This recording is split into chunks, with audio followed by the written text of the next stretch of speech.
You know, when I teach about the end of the church age and that we're currently living in the Great Tribulation, I'm sometimes asked, well, how did you come up with this information? Where did you start? Where do I start? In Matthew 24, God has given us a giant signpost. Look back in the book of Daniel at the language concerning the abomination of desolation.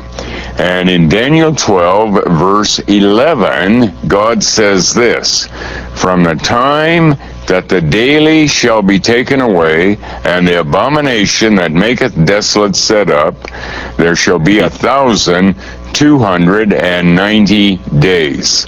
In a number of places, God will use a day for a year, and I can give a number of examples, but I won't do it right now, where a day counts for a year. And so if we substitute 1,290 years for 1,290 days, then we find that we can begin to see what God is talking about. The first great tribulation that we find in the Bible was in the day of Jacob, and it is called a great tribulation in Acts chapter 7, when Jacob had to leave the land of Israel, and they were told by God to go into Egypt because there was a grievous famine in the land. Because God in these days has opened up a lot more of the Bible to us, without any question, the precise year was 1877 BC.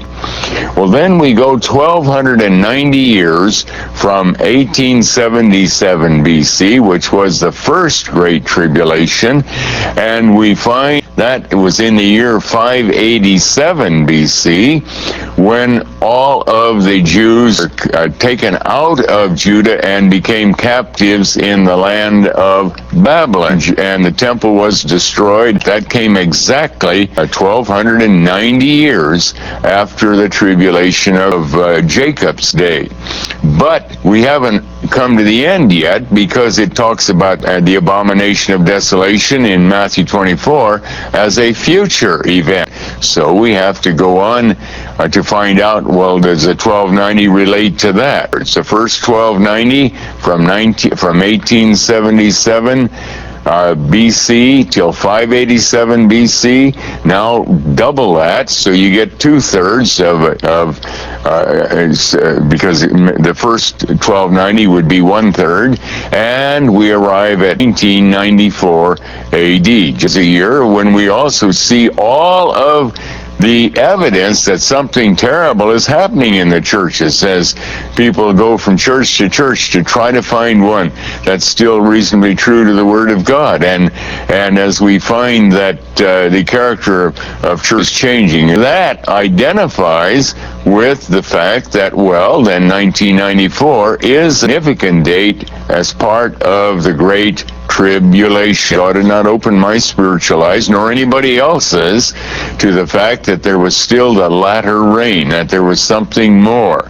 But 1994, we're called to look at it, whether we like it or not, simply because of the language of Daniel chapter 12. 1994 is historical. It's not future.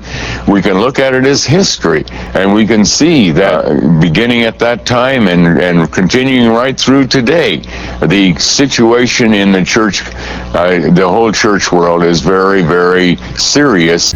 And they're in great danger. Of course, there's a lot more information, but that's my basic starting point and how I came to the knowledge of the Great Tribulation. Well, thanks for hanging out with me here today. I hope you've gotten some insight in the Bible just as much as I have, and I hope that God will always, truly, and forevermore richly bless you. Goodbye.